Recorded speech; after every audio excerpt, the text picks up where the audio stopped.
tranquilo, no pasa nada. También puede llegar un día tarde con un poco de reino. ¿Cómo? E non o vou castigar. Pero se non chego diante a él. E ademais, é a primeira vez que me pasa. Que susto! Como que insusto? Anda, deixaste de gristar e imos traballar un pouco. A ver, que me pode decir? Unha obra de Rosalía. Cantares gallegos. Oh, pero que dices? De las orillas del Sar. Non, mal, Eric, ti seguro que o sabes. Motomami. Moi ben.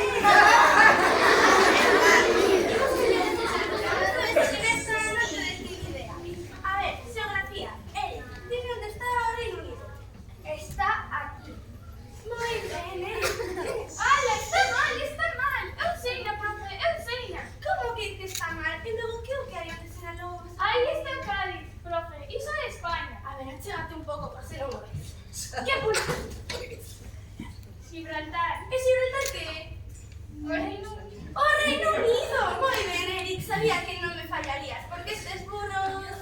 Veña, de deber, tens que copiar a lista de países coas súas capitais e localidades con máis de 200 habitantes.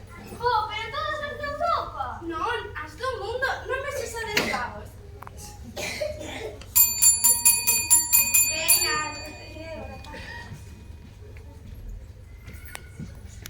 Señora profesora, meu pai xa lle fixo un bifun polas notas desta